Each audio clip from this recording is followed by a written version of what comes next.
യഥാർത്ഥ സൗഹൃദം എങ്ങനെയാണ് നല്ലൊരു സുഹൃത്തിനെ നമ്മൾ തിരിച്ചറിയുന്നത്? മനുഷ്യ മനസ്സിലെ നന്മ തിരിച്ചറിഞ്ഞ് അതനുസരിച്ച് പ്രവർത്തിക്കുന്നവരാണ് യഥാർത്ഥ സുഹൃത്തുക്കൾ. സുഹൃത്ത് ബന്ധങ്ങളുടെ വളർച്ചയ്ക്ക് ത്യാഗവും വിശ്വാസ്യതയും പക്വതയും ആവശ്യമാണ്. സ്വാർത്ഥത സുഹൃത്ത് ബന്ധങ്ങളെ നശിപ്പിക്കുന്നു.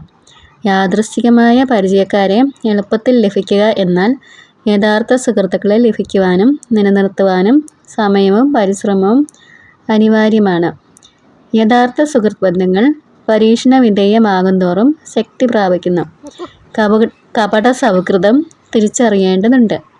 യഥാർത്ഥ സുഹൃത്തുക്കൾ ലഭിക്കുന്നതിനേക്കാൾ കൂടുതൽ നൽകുകയും ആപൽഘട്ടങ്ങളിൽ നമ്മളോടൊപ്പം നിൽക്കുകയും ചെയ്യുന്നവരാണ്. ഒരു കഥ ഞാൻ നിങ്ങളോട് പറയാം. കാട്ടിലൂടെ 2 പേർ യാത്ര ചെയ്യുകയായിരുന്നു. അപ്പോൾ ഒരു കരടിയെ നേരിടേണ്ടി വന്നു.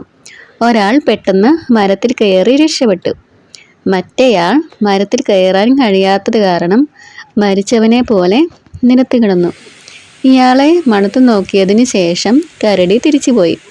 അപ്പോൾ മരത്തിൽ കയറിയ ആൾ ഇറങ്ങി വന്നു. കരടി എന്താണ് നിങ്ങളോട് പറഞ്ഞത് എന്ന് ചോദിച്ചു. നിലത്ത് കിടന്നയാൾ ഇങ്ങനെ മറുപടി പറഞ്ഞു: ആപത്തിൽ നിങ്ങളെ കൈവെടിയുന്ന സുഹൃത്തിനെ ഒരിക്കലും വിശ്വസിക്കരുതെന്ന്.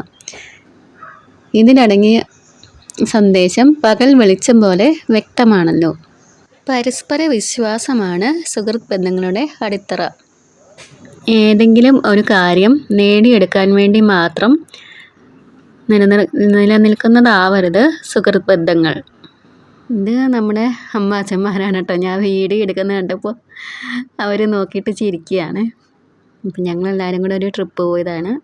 അപ്പോൾ ഇന്നത്തെ വിഷയം ഇതായിരിക്കട്ടെ എന്ന് വിചാരിച്ചു.